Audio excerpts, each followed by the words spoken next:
सवारी उस जमाने में दी गई ताकि बर्क के जमाने के लोग अजमत मुस्तफा का इनकार न कर सके। क्या कहना है, ये अल्लामा कमरुज़्ज़मा आज़मी का तारीखी जुमला है। बुर्राक सवारी, बिजली ही सवारी दी गई है नबी को, ताकि बिजली के जमाने के लोग नबी को टेक ओवर ना कर सके। हजरत फातिमा की रफ्तार बिजली की है, और वो भी अकेले नहीं, 70,000 हूरों के झुरमुट में। और जिस तरीके से गैलेक्सी और प्लेनेट होता है, एक प्लेनेट के गिर्द कई स्टार्स हुआ करते हैं। प्लेनेट घूमता है, जैसा कि साइंसदानों ने बताया। कुरान का नजरिया है, आला हजरत रज़ियल्लाहु अन्हु फरमाते हैं, इन्नल्लाह युमसिकुस समावाति वल अर्द अन तज़ूला, अल्लाह ने जमीन और आसमान को रोके रखा। 105 दलीलों से आला हजरत ने साबित किया कि जमीन अपनी जगह कायम, साबित, गैर मुतहर्रिक। हासिल यह कि प्लेनेट घूमता, साइंटिस्ट ने यह कहा, उसके गिर्द सितारे घूमते। हजरत फातिमा की रफ्तार है, उनके गिर्द जेड सिक्योरिटी की तरह लाइन से हूर है, और वो हूर भी गर्दिश कर रही है, और इस तरह गर्दिश करते हुए बढ़ भी रही है जन्नत की तरफ। इस जेड सिक्योरिटी और पर्दे के साथ में हजरत फातिमा जाएगी। यहां जानते हैं इतने पर्दे का एहतिमाम क्यों हुआ? Should be noted this point. हजरत फातिमा के लिए जेड सिक्योरिटी, पर्दे का एहतिमाम, सर को झुकाओ, आंखों को बंद करो। ये क्यों?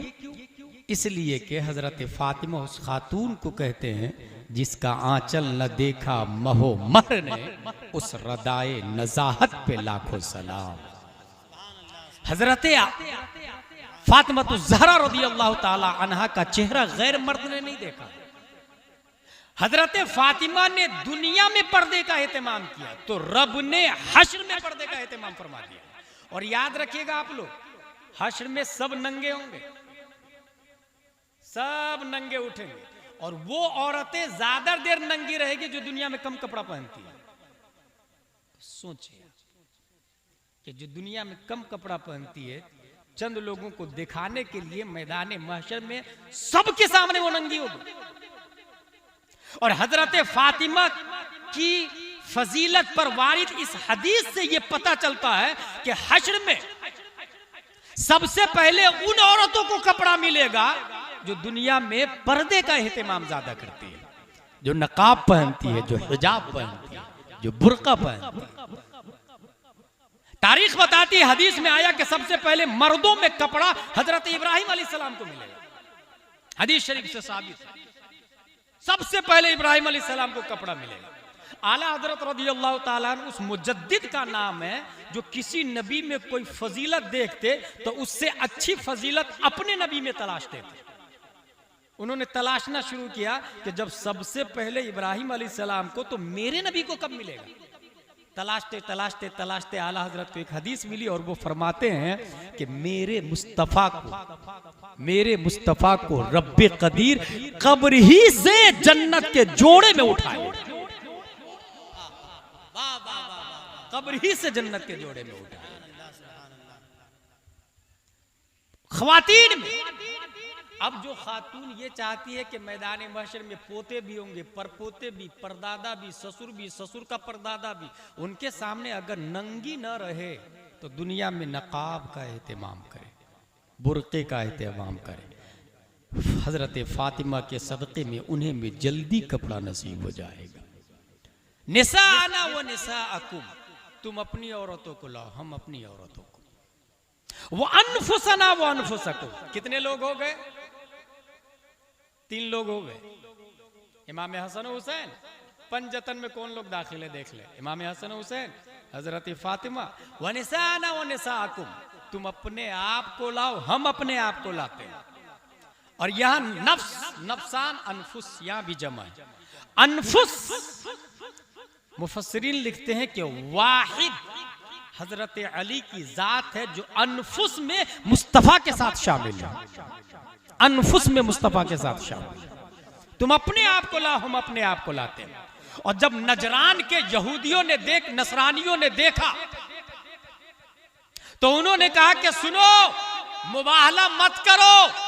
और 60 लोग थे जिसका लीडर आकिब था। आकिब का मुबाहला मत करो, अगर तुमने मुबाहला किया तो मैं उन चेहरों को देख रहा हूं।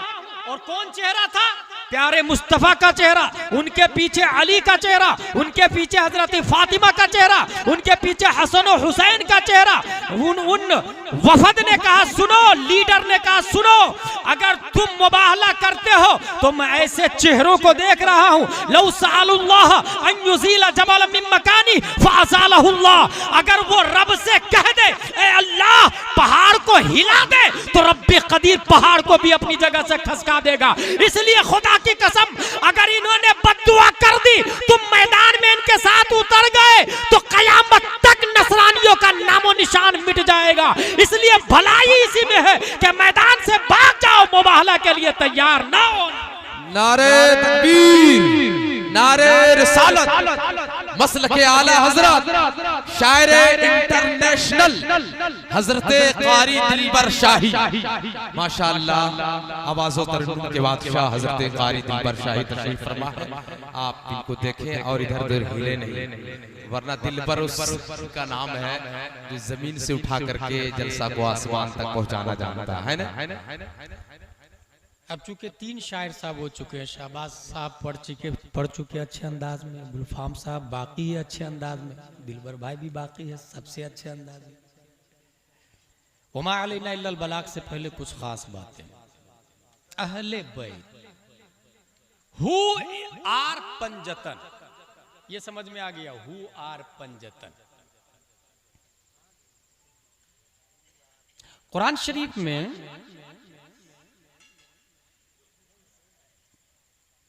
बैत का लफ्ज है। बैत कहते हैं घर को, बे ये जबर बैत तासाकीन, बैत घर। इन्ना अव्वल बैती वुदिअ लिन्नासि लल्लज़ी बिबक्का, दुनिया में पहला घर जो इंसानों के लिए बनाया गया बक्का, आई मीन मक्का में। बैत खाना काबा को कहा जाता है।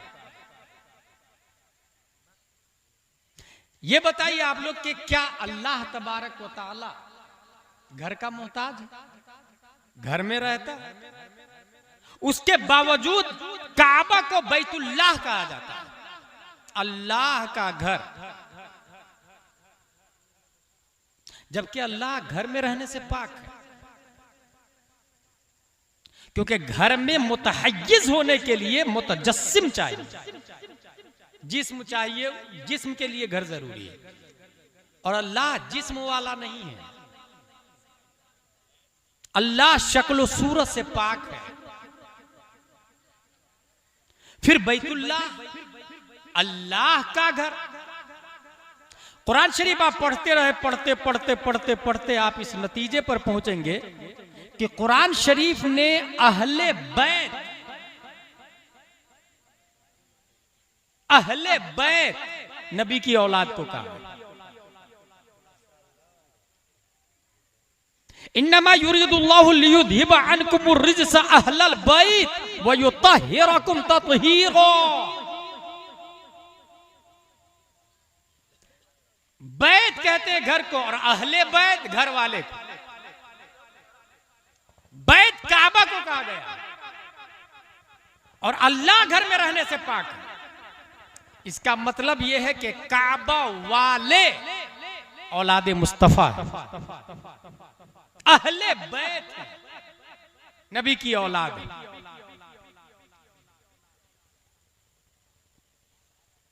रब्बे कदीर ने काबा को पाक करना चाहा। इरशाद फरमाया अंता हिरा बैती लित्ताइफीन वल आकिफीन वरुक्अइस सुजूद। इब्राहिम, इस्माइल, आप दोनों मिलके मेरे घर को पाक करें। हजरत इब्राहिम ने, हजरत इस्माइल ने खाना काबा को पाक किया, लेकिन रब ने अहले बैत को पाक करना चाहा तो किसी से कहा नहीं, खुद रब ने इरादा फरमाया। यानी अल्लाह फरमा रहा कि मैं चाहता हूं कि अहले बैत को पाक कर दूं, पंजतन को पाक कर दूं, मैं चाहता हूं। जब रब पाक करना चाहता है तो इसीलिए तो हम पंजतन पाक कहते हैं। रब ने पाक किया काबा को, इब्राहिम और इस्माइल अलैहिस्सलाम ने पाक किया, फिर नापाक हो सकता है? मुमकिनात से। बुत रखे जा सकते हैं, माजी में रखे गए,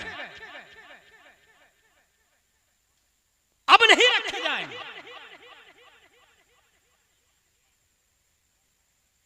क्योंकि हदीस शरीफ में हरम में बुत परस्ती नहीं है। लेकिन अहले बैत को पाक करने की बारी आई तो रब ने इरादा फरमाया। यही से यह बात पता चली कि आप चाहते हैं आलिम बनना तो बन सकते हैं। अलजामियतुल अशरफिया मुबारकपुर है, अमजदिया है, जमदशाही, रोनाई है, वहां के फारिगीन आपके स्टेज पर मौजूद है जो काबिल तकलीद और काबिल ताज़ीम। आप वली बनना चाहते हैं, प्रोसेसिंग बता देंगे। मौलवी का कोर्स राबिया जमात का इक्वल है, बन सकते हैं आप। आलिम सादिसा का इक्वल है, आप बन सकते हैं। फाजिल के लिए सामना करना पड़ता, आप बन सकते हैं। हाफिज का कोर्स 2 से 3 साल का होता, आप कर सकते हैं। कारी भी बन सकते हैं। लेकिन आप चाहे सैयद बनना तो ये मुमकिनात से नहीं है, ये कसबी है ही नहीं। मुजद्दिद होना कसबी भी है, वहबी भी है। आलिम होना कसबी है, फाजिल होना, हाफिज होना, कारी होना, मुखिया होना कसबी है। लेकिन सैयद होना यह कसबी नहीं, ये मुमकिनात से है ही नहीं। आप चाहे कि सैयद हो जाए तो नहीं हो सकते, क्योंकि सैयद रब जिसे चाहता है वो होता है। जिसे रब सैयद बनाना चाहे वो सैयद होता है। रब अगर नहीं चाहे तो कोई सैयद नहीं हो सकता। और अगर बनना चाहे तो उसे डुप्लीकेट कहते हैं। वो ओरिजिनल नहीं होगा, वो डुप्लीकेट सैयद होगा। ओरिजिनल सैयद होने के लिए बाप का सैयद होना जरूरी है, और बाप से लेकर रसूल पाक तक सैयद होना जरूरी है। रिजाल का बाप से लेकर कहां तक? रसूल पाक तक रिजाल का सैयद होना जरूरी है। अगर बीच में कहीं भी डिस्कनेक्ट है तो वो सैयद नहीं हो सकता। पंजतन पाक,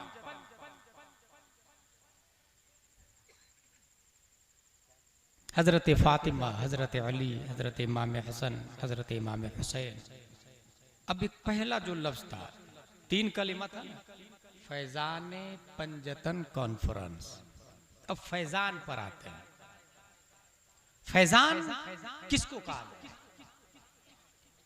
पंजतन का जो मिशन है उस मिशन को हम जमीन पे यूटिलाइज करें, उनके पैगाम की नशर व इशाअत करें। फॉर एग्जाम्पल, आपने 3 करोड़ की मस्जिद बनाई, ये फैजाने पंजतन पाक। 3 करोड़ की, 4 करोड़ की, 5 करोड़। एक आदमी खड़ा हुआ, ऐलान हुआ, मौलाना महफूज मिसबाही साहब ने ऐलान किया मस्जिद बनानी है। कौन कौन चंदा दे रहा? हजरत पूरी छत का सरिया मेरी तरफ से दे दिया। वो आदमी अपने आप में बहुत खुश भी है, पूरा सरिया मैंने दे दिया। लेकिन इमाम साहब नाजरा खान,